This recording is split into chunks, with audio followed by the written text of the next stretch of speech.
आज सुनाई देगा कि नहीं? कहाँ लगाएं इसको?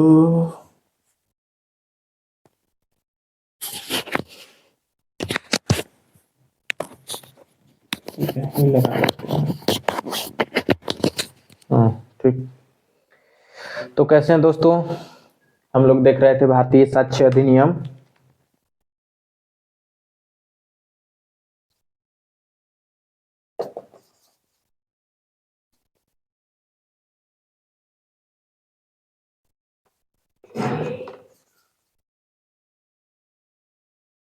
ठीक,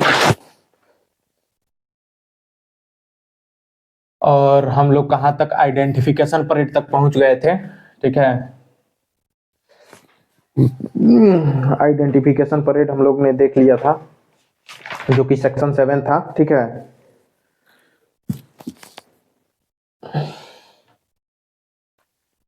तो चलिए एक बार और रिकैप कर लेते हैं।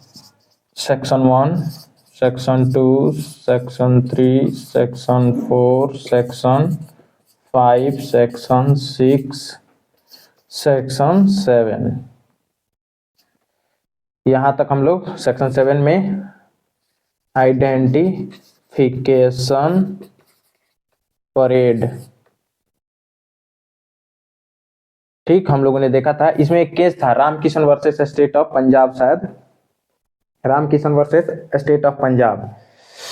इसमें बोला गया था कि आइडेंटिफिकेशन परेड कौन करा सकता है? तो कोई भी करा सकता है। ठीक है, Ram Kishan versus state of Punjab. ठीक, आइडेंटिफिकेशन परेड कौन करा सकता है? तो कोई भी करा सकता है। ठीक है, एनी पर्सन। ठीक, सेक्शन 1 में हम लोगों ने क्या देखा था? Short title, application and commencement. Short title, application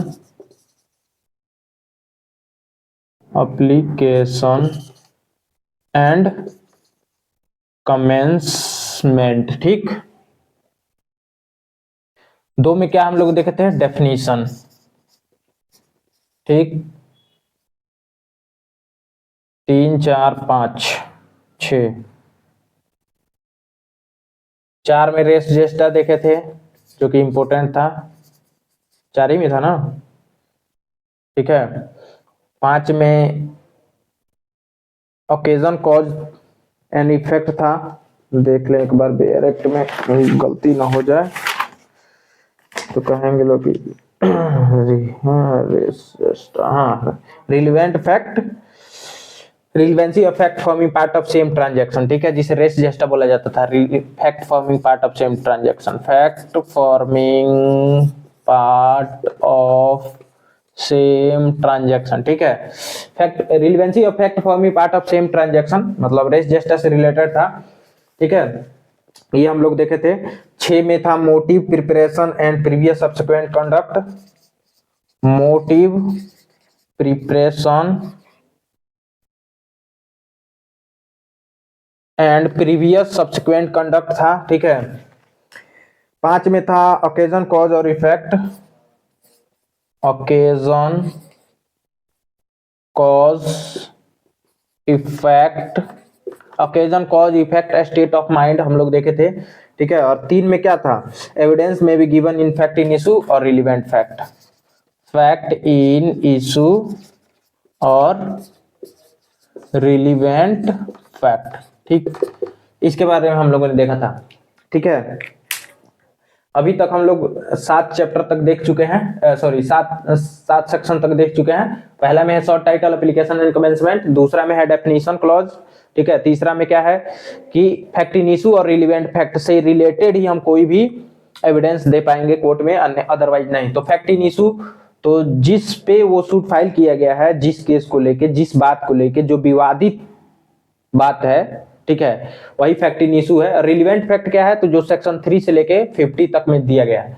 section 3 से लेके 50 तक में क्या दिया गया है? Relevancy of fact. ठीक है, तो उसके अगर उसमें कहीं भी किसी भी सेक्शन में अगर फल होता है तो वो रिलेवेंट हो जाएगा और उसे आप कोर्ट में दे सकते हैं। ठीक है, 4 में क्या था? रेस जेस्टा था, fact forming part of same transaction. ठीक है, इससे रिलेटेड था। 5 में क्या था, ओकेजन कॉज इफेक्ट और स्टेट ऑफ माइंड से रिलेटेड था, ठीक है। 6 में था motive preparation and previous subsequent conduct, ये भी हम लोग ने देखा, ठीक है। 7 में था आइडेंटिफिकेशन परेड, ठीक है। देखिए 7 में जब आप देखेंगे ना तो वहां पे डायरेक्ट आइडेंटिफिकेशन परेड नहीं लिखा हुआ है, आप देखेंगे इसमें डायरेक्ट में तो लिखा हुआ है फैक्ट नेसेसरी टू एक्सप्लेन और इंट्रोड्यूस फैक्ट इन इशू और रिलेवेंट फैक्ट, ठीक है। जैसे पहले मूवियों में देखा जाता था ना कि पुलिस क्या करती थी, बहुत सारे क्रिमिनल को पकड़ के लाती थी, सामने खड़ी कर देती थी, अब कहती थी कि पहचानो इसे कौन है, ठीक है। तो वही है आइडेंटिफिकेशन परेड। आइडेंटिफिकेशन परेड किसका किसका हो सकता है, तो व्यक्ति का और वस्तु का, दोनों का हो सकता है, ठीक है। और इसमें एक केस था Ramkishan versus state of Punjab, इसमें क्या बोला गया था कि आइडेंटिफिकेशन परेड कोई भी करा सकता है। और केस था इसमें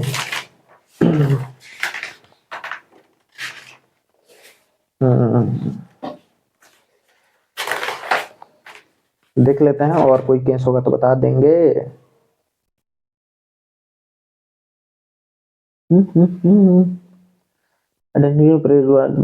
हाँ, इसमें कुछ केस था, 2 इंपोर्टेंट आइडेंटिफिकेशन परेड में, उसको देख लेते हैं फिर आगे बढ़ते हैं, ठीक है। चलिए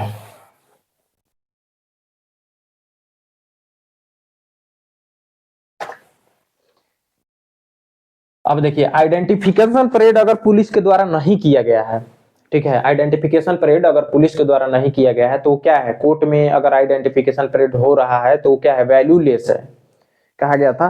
किस केस में कहा गया था, तो state of Delhi administration, state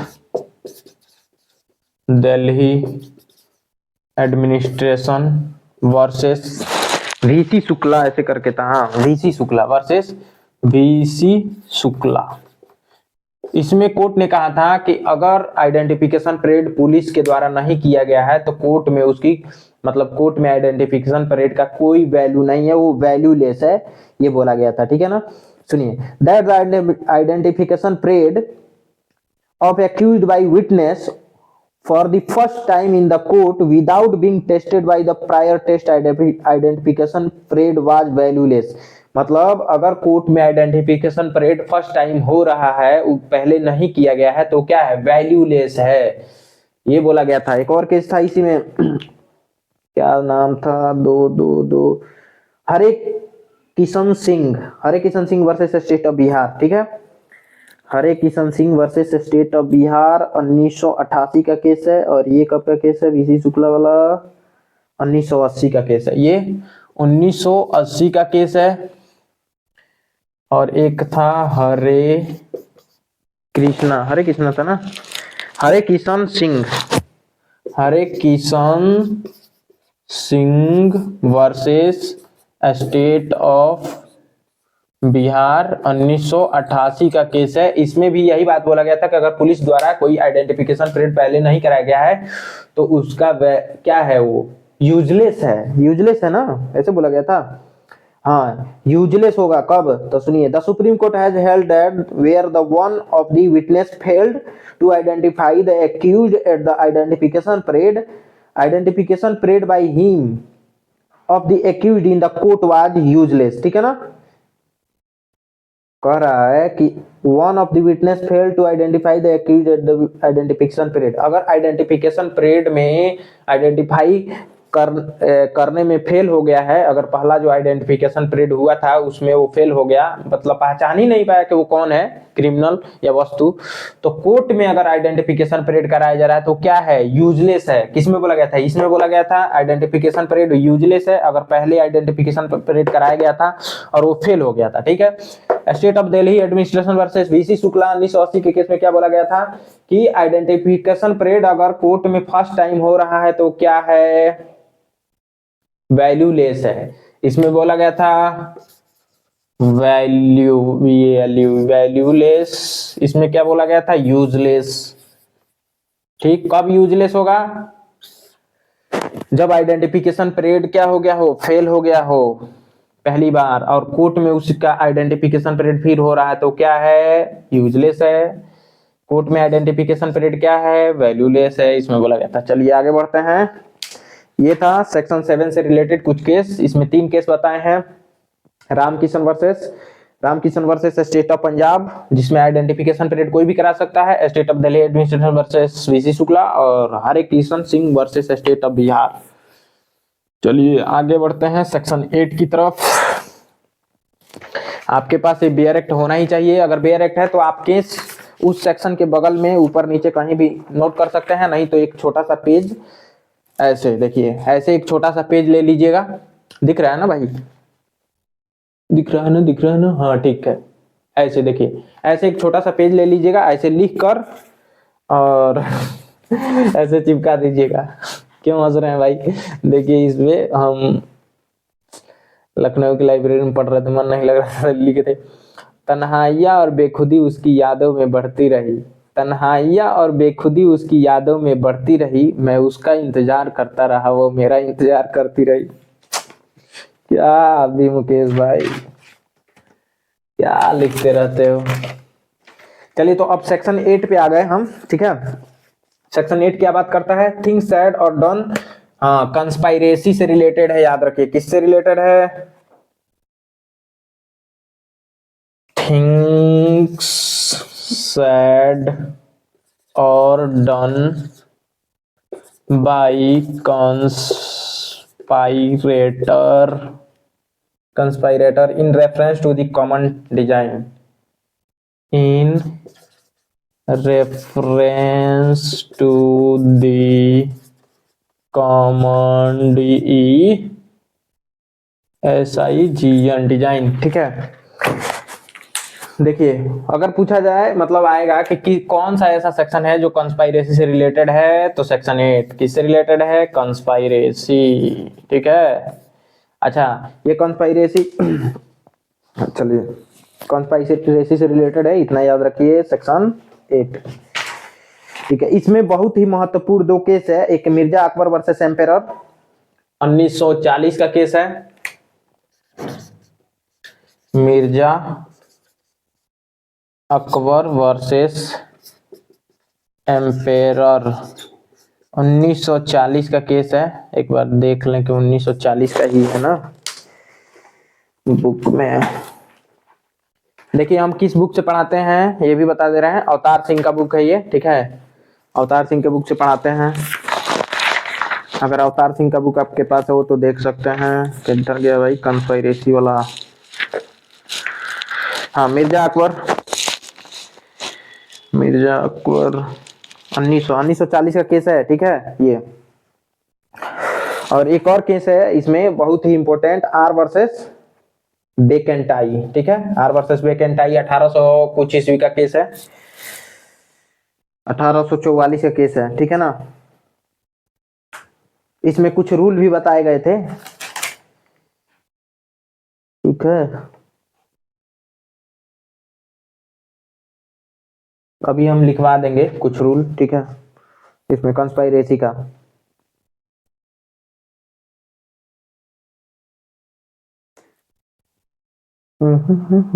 किधर गया? आर वर्सेस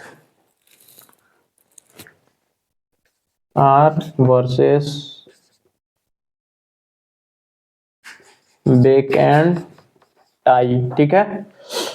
ये 1844 का केस है, देख लीजिएगा, ठीक है ना। मतलब ये तो ठीक है, मैंने इस केस में क्या हुआ वो देख लीजिएगा। हम बता देते हैं मिर्जा अकबर वर्सेस एम्पेरर, इसमें क्या हुआ। हाँ इसमें एक अली अक्सर थे, अस्कर देखिए अली अस्कर, यही है ना, Ali Oscar.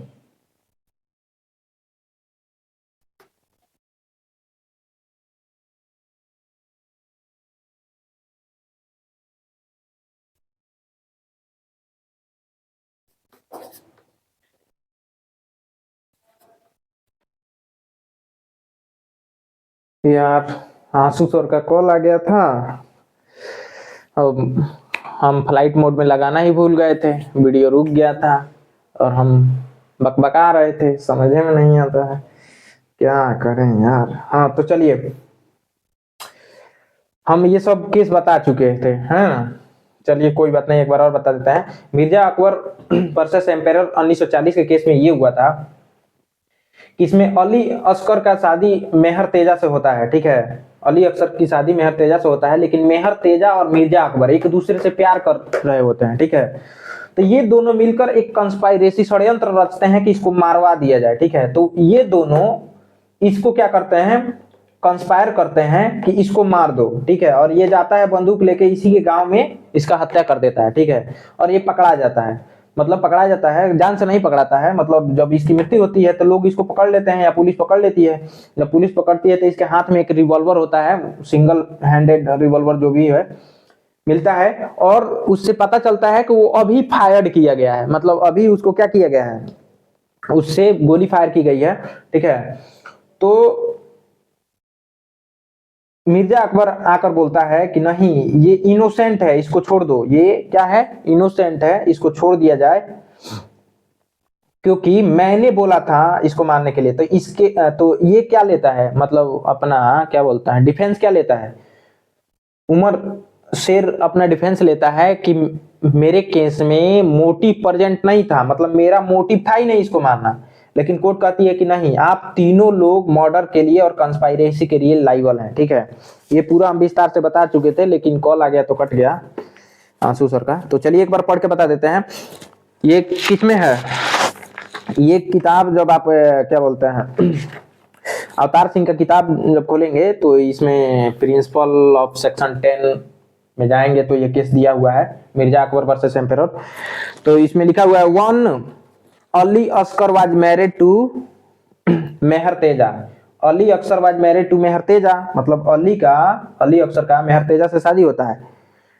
But she was in love with Mirza Akbar, लेकिन ये मेहर तेजा जो है मिर्जा अकबर से क्या करती है, प्यार करती है, मैंने प्यार कर रही थी, प्यार करती थी जो भी। Ali Aksar was murdered, Ali Askar was murdered in his village, अपने ही गांव में उसका मर्डर हो जाता है, विद अ गन शॉट, ठीक है। The murderer particularly caught practically caught red-handed and was identified as Umar Sher. और मर्डरर जो था पकड़ा जाता है और उसे आइडेंटिफाई किया जाता है, उसका नाम रहता है मिर्जा शेर, ठीक है। मिर्जा शेर के नाम से पहचाना जाता है। He was caught running away with a single barreled shotgun, वह भाग रहा था एक सिंगल बेयर्ड गन के साथ, ठीक है। In his hand the barrel of which smelt as if freshly discharge, और इस उसके हाथ में जो बंदूक था ऐसा पता चलता है कि वो अभी समझ में आ रहा है, मतलब अभी तुरंत उसको फायर किया गया है। Freshly discharge when Mirza Akbar appeared at the place, Mirza Akbar आता है उस जगह पर जब ये पकड़ाता है। एंड ही असर्टेड दैट, और मिर्जा अकबर बोलता है कि Umar Sher was innocent and should be release, Umar Sher क्या है, इनोसेंट है, उसे छोड़ दिया जाना चाहिए। उमर शेर मेन डिफेंस, उमर शेर का मेन डिफेंस ये रहता है, वाज अब्सेंस ऑफ मोटिव, कि इसके पास अब्सेंस ऑफ मोटिव नहीं था, मतलब उद्देश्य नहीं था मारना। But it appear that he was hired assassin, और उसे हायर किया गया रहता है, ठीक है।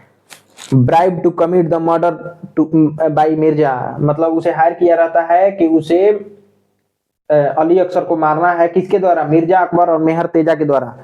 देखिए, bribe to commit the murder by Mirza Akbar and lady Mehar Teja, ठीक है। Accordingly all three were prosecuted, तीनों प्रोसिक्यूट होते हैं, ठीक है। Prosecuted for murder and conspiracy to murder, तीनों मर्डर के लिए और कंस्पाइरेसी टू मर्डर के लिए क्या होते हैं, लाइबल होते हैं। कोर्ट ने मिर्जा अकबर, मेहर तेजा और उमर शेर को अली अस्कर के मर्डर के लिए लाइबल मानती है और कंस्पाइरेसी टू मर्डर के लिए भी लाइबल मानती है, ठीक है। तो ये हमने बताया था, लेकिन वीडियो क्या हो गया था, रुक गया था।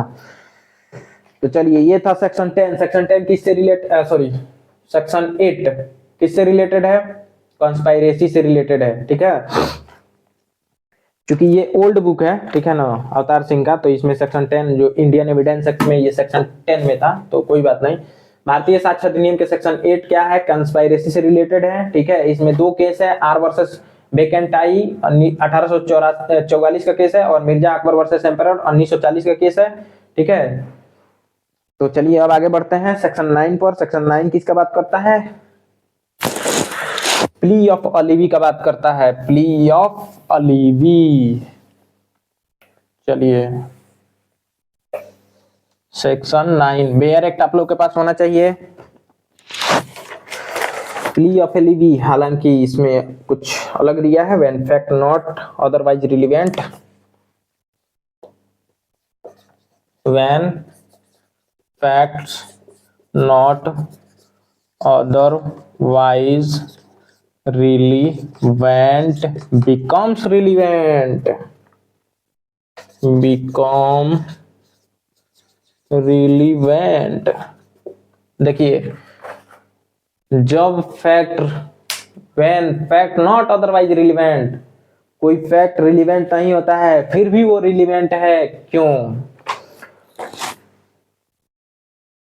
जैसे मान लीजिए एक मर्डर हुआ लखनऊ में और उसमें आशीष भाई का नाम आ गया, ठीक है, आशीष भाई का नाम आ गया मर्डर में, लेकिन उस समय आशीष भाई कहाँ थे? मेरे पास थे, ठीक है। जब मर्डर कमिट हुआ, क्राइम कमिट हुआ, तो उस समय आशीष भाई मेरे पास थे, तो वो तो रिलीवेंट नहीं था कि वो कहाँ थे। मर्डर हुआ उनमें उसका नाम है, लेकिन फिर भी वो रिलीवेंट है, क्यों? कि जब वो कमिट हुआ क्राइम तब वो वहां थे ही नहीं, है कि नहीं? समझ में आ रहा है क्या कह रहे हैं? तो प्ली ऑफ अलीवी मतलब क्या होता है? Means elsewhere. ये सेक्शन 9 किसका बात करता है? Plea of alibi. इसका मतलब क्या होता है? एल्सवेयर, एल्सवेयर,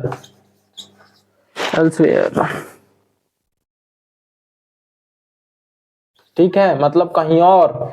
जब कोई घटना होता है और किसी का नाम उसमें दिया जाता है लेकिन वो उस समय कहीं और था, जैसे मान लीजिए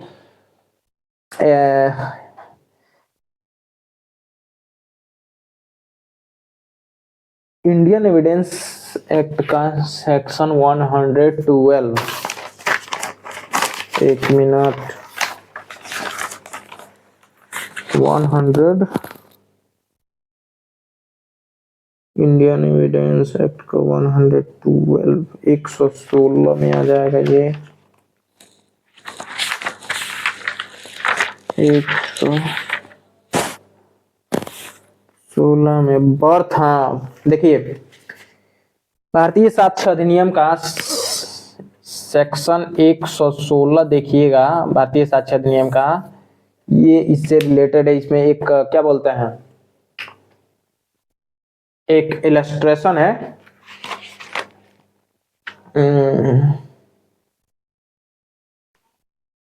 116 का 43 नंबर पेज पर बता दे रहे हैं हम कौन सा इलस्ट्रेशन है। देखिए तो 116 ये क्या बात करता है? Birth during marriage conclusive proof of identity legitimacy. जैसे अगर किसी का बर्थ हो रहा है और वो लेडी बोल रही है कि ये इसी का बच्चा है, तो आप उसे मना नहीं कर सकते हैं कि वो आपका बच्चा नहीं है। समझ में आया? The fact that any person was born during the continuance of valid marriage between his mother and any man or within 280 days after its dissolution, the mother remaining unmarried। देखिए मान लीजिए किसी बच्चे का जन्म होता है 180 दिन के अंदर डिसोल्यूशन के बाद, मतलब शादी के सेपरेशन के बाद, मतलब मान लीजिए शादी टूट गई, मतलब जैसे तलाक हो गया, उसके 180 दिन के अंदर अगर कोई बेबी होता है तो माना जाएगा कि उसी का है, ठीक है ना, उसी पर्सन का है। The mother remaining unmarried shall be conclusive proof that, यह कंक्लूसिव प्रूफ है। कंक्लूसिव प्रूफ हम बताए थे ना कि उसमें कोई एविडेंस अलाउ नहीं है। एक बार कंक्लूसिव प्रूफ ये साबित हो गया तो आप उसे डिसप्रूव नहीं कर सकते हैं और कोर्ट मानने के लिए लायबल है, और वो कंक्लूसिव प्रूफ है। मतलब अगर कोई लेडी बोल दी कि इसी का बच्चा है तो भाई तुम ये नहीं कर सकते हो कि मेरा नहीं है, ठीक है। unless it can be shown that the parties to marriage had no access to each other। देखिए no access to each other मतलब elsewhere। मान लीजिए कि बच्चा हो गया, अब पता चला कि वो 2 साल से घर आया ही नहीं, विदेश है, तो भाई बच्चा हुआ कैसे, है ना। तो वही कह रहा है इसमें कि no access to each other unless it can be shown that the parties to marriage had no access to each other at any time when he could have been begotten। जैसे कह रहा है कि शादी हुआ और शादी के तुरंत एक दिन बाद या शादी के समय ही अगर उसका बच्चा हो जाता है तो वो मना नहीं कर सकता है कि मेरा बच्चा नहीं है, unless and until वो इसमें फॉल ना हो या किसमें, या इसमें 116 में बोल रहा है कि unless it can be shown that the parties to be marriage had no access to each other, कि उन लोग के पास एक्सेस ही नहीं था। मान लो कि शादी हुआ 180 दिन के अंदर में ही बच्चा हो गया और उन लोग के पास एक्सेस था ही नहीं, समझ में आ रहा है ना। एक्सेस, वो विदेश रहता था 3-4 साल से, आया शादी हो गई, बिना उन लोग के मिलन के ही शादी हो गई। देखो कि मोबाइले पे हो गया था, समझ में आ रहा है ना। आजकल तो देखो कि मोबाइल पे शादी भी मोबाइल पे हो जा रहा है, लेकिन मोबाइले पे हो गया, देखो कि पता चला 180 दिन के अंदर में बेबी हो गया। उन दोनों के पास एक्सेस नहीं था, एक्सेस टू ईच अदर नहीं था, मतलब मिलन का, बाइगोटन का। तो क्या हो जाएगा वो, तब ही उसे आप बोल सकते हैं कि मेरा बच्चा नहीं है, अदरवाइज आप नहीं बोल सकते हैं, वो कंक्लूसिव प्रूफ में आ जाएगा। तो समझ में आया प्ली या फली भी। चलिए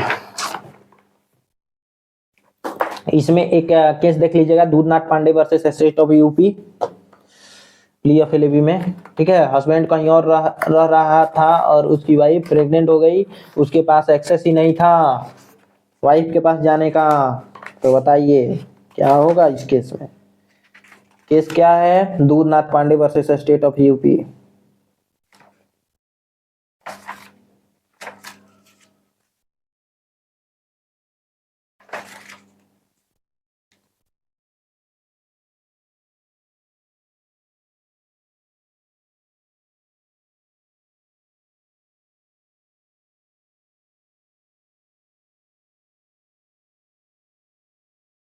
उन्नीस सौ 81 का केस है।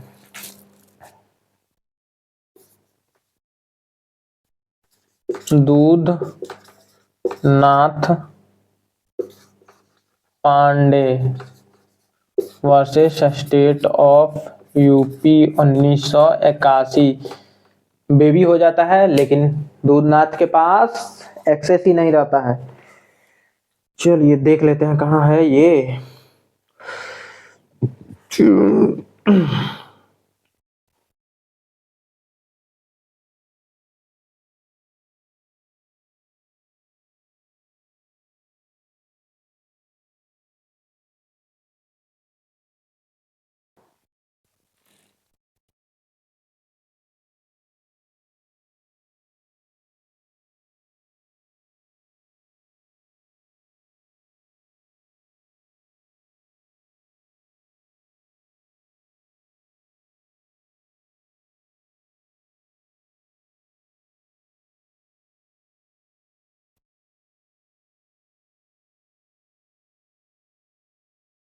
हाँ देखिए, एक केस था Shanta Singh versus state of Punjab. इसमें क्या बोला गया था, fact which make things highly improbable are also relevant. जो हाईली इम्प्रोबेबल मतलब कि वो असंभव हो, जो मान लीजिए कि हमने कुछ एलिगेशन लगाया और वो एलिगेशन जी उस पे लगा रहे हैं जो एकदम ही असंभव है, इम्प्रोबेबल है, प्रोबेबल है, तो वो भी रिलीवेंट हो जाएगा। ठीक है ना। Shanta Singh versus state of Punjab किसमें बोला गया था, Shanta Singh versus state of Punjab. ठीक है, इसमें बोला गया था कि fact which make things highly improbable, क्या, highly improbable are also relevant, are also relevant. ठीक है, जो हाईली इम्प्रोवेबल हो वो भी रिलीवेंट हो जाएगा। मतलब कि जैसे मान लीजिए हम ऐसे चीज का एलिगेशन लगा रहे हैं जो संभव ही नहीं है। समझ में आ रहा है? जैसे एक व्यक्ति दो जगह पे कैसे हो सकता है, समझे? एक व्यक्ति दो जगह पर एक ही समय में कैसे हो सकता है? जैसे मान लीजिए सीसीटीवी कैमरा में दिख रहा है कि आशीष भाई लाइब्रेरी में पढ़ रहे हैं, अब उसी सेम टाइम पे पता चल रहा है कि आशीष भाई बाराबंकी में है, किसी के साथ घूम रहे हैं, घूमते घूमते उसको ले गए और उसका मर्डर करके चले आए। तो ये क्या है? हाईली इम्प्रोबेबल है कि जिस टाइम पे कमिट हुआ क्राइम उस समय पे मान लीजिए आशीष भाई लाइब्रेरी में किसी बैठ के, और उसका वीडियो रिकॉर्डिंग है, फुटेज है कि वो बैठ के पढ़ रहे हैं, और उसी समय पे वहां एक घटना कमिट हो जाता है, लोग पहचानते हैं कि आशीष भाई हैं। तो ये क्या है? हाईली इम्प्रोबेबल है, तो इसीलिए वो क्या हो जाएगा? रिलीवेंट हो जाएगा। ठीक है, तो चलिए ये था section 9 plea of अलीवी।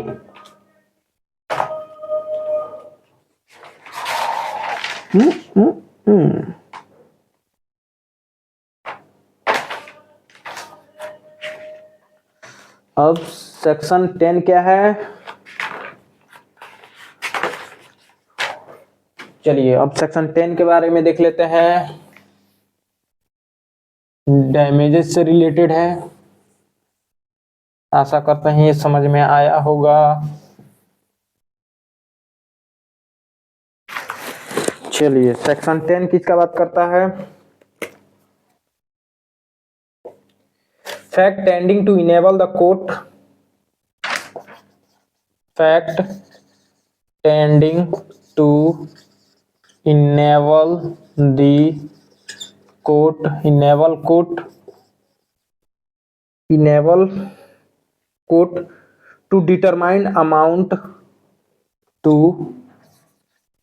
determine amount are relevant, ठीक है, in suit for damages, relevant in suit for damages. देखिए हम लिख रहे हैं बेयर एक्ट से, ठीक है, तो ये किसका बात करता है? डैमेजेस का। अमाउंट ऑफ डैमेजेस, तो जिसमें अमाउंट ऑफ डैमेजेस है तो किस पे अप्लाई होगा? सिविल केस, सिविल केस से रिलेटेड है, ठीक है, सिविल केस से रिलेटेड है, ठीक। और कौन कोई सेक्शन है? सेक्शन 46 हो गया, सेक्शन 50 हो गया, ये भी सिविल केस से रिलेटेड है। 46, 50 ये भी सिविल केसेस से रिलेटेड है। सेक्शन 11 किसका बात करता है? राइट एंड कस्टम का बात करता है। चलिए तो इसमें और भी देख लेते हैं। डैमेजेस, सूट फॉर डैमेजेस, इसमें कुछ दिया है damages. Fact which are relevant for forwarding damages for defamation may not be relevant to the damage for breach of contract. Every specific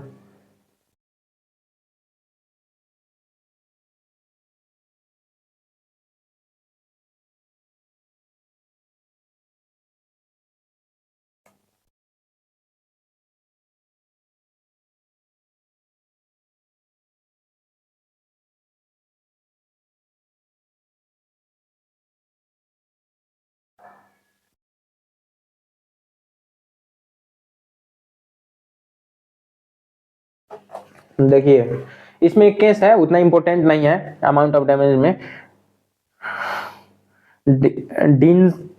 Dyson versus Samson 1971 का केस है, जिसमें एक फोटोग्राफर होता है, वो मतलब फोटोग्राफर होता है, उसको पैसा दिया गया होता है कि भाई तुम आओ शादी में क्या करो, फोटो खींचो। तो देखिएगा, where the photographer failed to appear a wedding, breach of his contract, the court held that the injured feeling of the plaintiff were relevant to the question of compensation, ठीक है क्या? डाइसन वर्सेस सैमसन 1971 में का case है। एक photographer था, उसको भाई कॉन्ट्रैक्ट किया गया था, मतलब क्या पैसा देके हम का सट्टा बांध के आ गए। सट्टा समझ रहे हैं ना, सट्टा बांधना होता है। गए एक फोटोग्राफर के पास सट्टा बांध के आ गए कि भाई इस दिनांक को, इस तारीख को मेरे घर शादी है, आ जाना फोटो खींचने, या कोई भी फंक्शन है, और वो उस समय पहुंचा ही नहीं, तो इसमें क्या होगा, अमाउंट ऑफ डैमेजेस, हमको जो डैमेज हुआ है, ब्रीच ऑफ कॉन्ट्रैक्ट होगा ना यहाँ पे, तो उसके लिए अमाउंट देगा ना, तो इसीलिए ये केस उससे रिलेटेड है। क्या, डायसन वर्सेस, अगर मतलब लिखना चाहे तो लिख सकते हैं, नहीं तो उतना इंपॉर्टेंट नहीं है। डायसन वर्सेस सैमसन 1971 का केस है। इसमें क्या बोला गया था, एक photographer, where a photographer fail to appear at a wedding in a breach of his contract. The court held that the injured feelings of the plaintiff were relevant to the question of compensation. मैंने compensation देने के लिए क्या है, liable है। चलिए अब section 11 के बारे में देख लेते हैं। राइट एंड कस्टम के बारे में बोलता है, ठीक है। तो सेक्शन 9 प्ली ऑफ अलीबी याद रखिए, 9 plea of alibi, 10 damages, 11 custom, 11 right and custom, right और कस्टम, ठीक है। ऐसे एक एक वर्ड आप लोग मतलब ऐसे लिखते जाइएगा तो याद हो जाएगा, ठीक है ना। Fact relevant when right, RI GHT, ठीक है। सेक्शन 11 जो है कि किसका बात करता है, फैक्ट्स रिलीवेंट व्हेन राइट और custom is in question, right और custom is in question. Marker का इंक हो गया है खत्म, इंक डालना पड़ेगा। चलिए, वैसे फैक्ट रिलेवेंट होंगे जब उसमें, उस केस में कस्टम या राइट क्या हो, क्वेश्चन में हो, उसी पे सवाल उठ गया हो, तो वो भी क्या होंगे, रिलेवेंट होंगे। चलिए पढ़ लेते हैं। सेक्शन 10 तो हम पढ़े नहीं, सेक्शन 10 भी पढ़ देते हैं, 11 भी पढ़ देते हैं बेयर एक्ट में। चलिए, तो सेक्शन 10 बहुत छोटा सा है।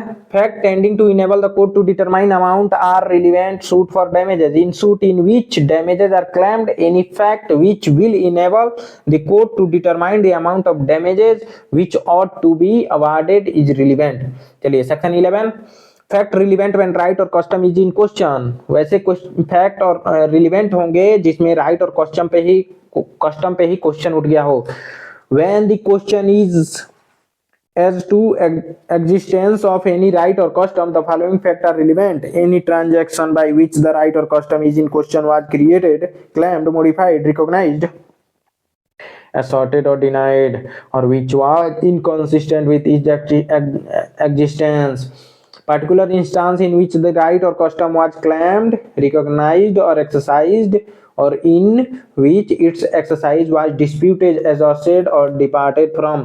कह रहा है कि हर वो फैक्ट रिलेवेंट होंगे जो राइट और कस्टम से रिलेटेड होंगे, जो जिस पर कस्टम में क्वेश्चन उठ गया हो, किसके लिए, कोई कस्टम क्लेम करने के लिए, मॉडिफाइड करने के लिए, रिकॉग्नाइज करने के लिए, असर्टेड और डिनाइड करने के लिए, तो वो क्या हो जाएंगे,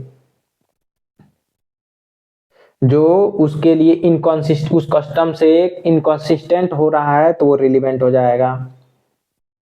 माने उस कस्टम के एग्जिस्टेंस से ही क्या हो जाए, इनकॉन्सिस्टेंट हो जाए, तो क्या हो जाएगा, रिलेवेंट हो जाएगा। पार्टिकुलर इंस्टेंस, राइट और कस्टम, क्लेम, रिकॉग्नाइज, एक्सरसाइज। चलिए पढ़ लीजिएगा, इसमें एक इलस्ट्रेशन है। The question is whether A has right to a fishery. क्या क्वेश्चन ये है कि क्या ए के पास राइट है फिशरी करने का। A deed conferring the fishery on A's ancestors, a mortgage of fisheries by A's father, the subsequent grant of the fisheries by A's father, irreconcilable with the mortgage. Particular instance in which A's father exercised the right or in which the exercise of right was stopped by A neighbors are relevant fact। जैसे ए कोई मतलब किसी कुएं में हमेशा से मछली यदि करते आया है, ठीक है, उसके पिताजी भी करते आए थे, वो भी करता आ रहा है, लेकिन एक व्यक्ति उस पे रोक लगा देता है, तो भाई वो उसके पूर्वज दादा परदादा करते आ रहे हैं, उसमें मछली मारते आ रहे हैं, आप उसको रोक देंगे तो रिलीवेंट हो जाएगा ना, ठीक है। तो ये हो गया।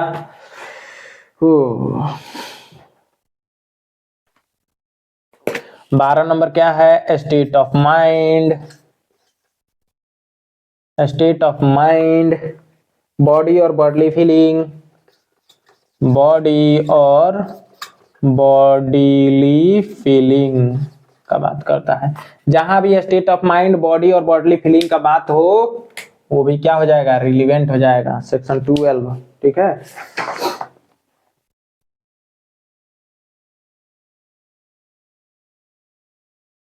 चलिए सेक्शन 12 में क्या है? Fact showing existence of state of mind, body or bodily feeling. इसमें क्या क्या आ जाएगा? एग्जिस्टेंस ऑफ, देखिए सेक्शन 12 करता है कि एग्जिस्टेंस ऑफ, देखिएगा, स्टेट ऑफ माइंड, ठीक, intention, knowledge, good faith,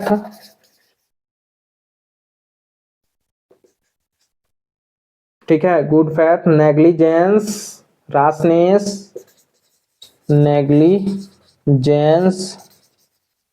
रासनेस, ill will, goodwill towards the particular person, body or bodily feeling, body or bodily feeling,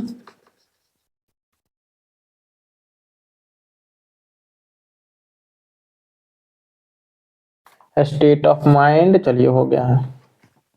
देखिए कोई भी ऐसा बात जिससे state of mind, intention, knowledge, goodwill, ill will, good faith, negligence, rashness, ठीक है, body or bodily feeling से related कोई भी स्टेट ऑफ माइंड या कुछ भी इसमें से अगर शो होता है तो उसका एग्जिस्टेंस से जो भी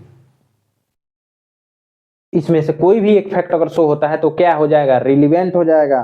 सुनिएगा, correct, fact showing the existence of any state of mind such intention, knowledge, good faith, negligence, rashness, ill will, good will, ठीक है, टुवर्ड्स एनी पर्टिकुलर पर्सन, किसी भी particular person or body or bodily feeling के, ठीक है, समझ, showing the existence of any state of body or bodily feeling are relevant when the existence of any such state of mind or body or bodily feeling is in issue or relevant, ठीक है।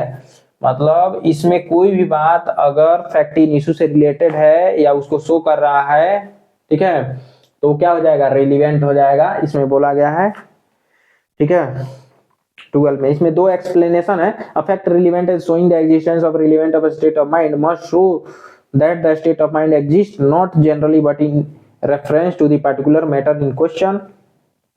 Explanation 2 कह रहा है कि but whereupon the trial of a person accused of an offence, previous commission by accused of an offence is relevant within the meaning of this section, the previous conviction of such person shall be relevant. देखिए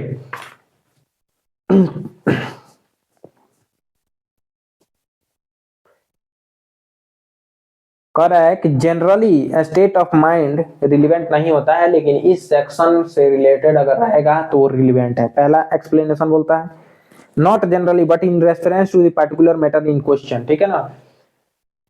state of mind generally relevant नहीं होता है, लेकिन अगर इस particular matter से related या इस सेक्शन से रिलेटेड है स्टेट ऑफ माइंड या इसमें से कोई भी बात इसमें जो लिखी हुई है तो क्या हो जाएगा? रिलीवेंट हो जाएगा। दूसरा एक्सप्लेनेशन कहता है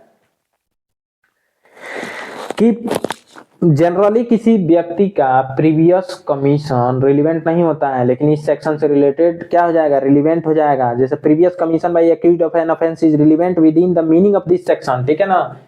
इस सेक्शन से देखिए जनरली प्रीवियस कन्विक्शन रिलीवेंट नहीं होता है, लेकिन इस सेक्शन से रिलेटेड अगर मैटर उठ जाएगा तो प्रीवियस कन्विक्शन क्या हो जाएगा, रिलीवेंट हो जाएगा। दूसरा एक्सप्लेनेशन बोलता है, ठीक है ना, meaning of this section, the previous conviction of such person shall be also relevant.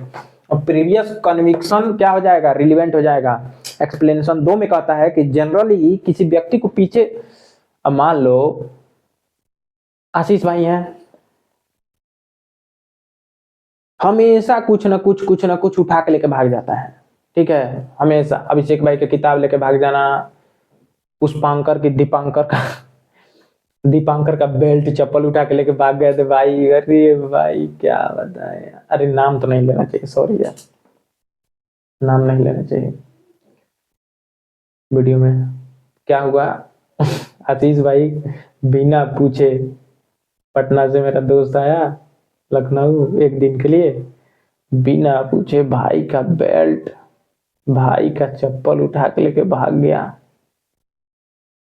और भाई इधर से ये जिसका लेके भागा था, इतना भाई इतना गाली, क्या बताएं, 1200 रुपए का बेल्ट और चप्पल, पता नहीं बोला गया कि भाई 1200 रुपए तुमको दे दे रहे हैं, तुम दूसरा खरीद लेना, तो नहीं मुझे वही बेल्ट चाहिए। भाई बेल्ट के लिए इतना भवंडल हुआ, बेचारा बेल्ट ला के दिया। फिर हम उसी दिन कोरियर करने जा रहे थे, फिर पता चला कि ये पहुंच रहा है फिर लखनऊ, इसको बेल्ट दिए, भाई पीछा छूटा। खैर छोड़ो, अब तो शादी हो गई है उसकी। तो चलिए बताइए, सेक्शन 12 समझ में आया।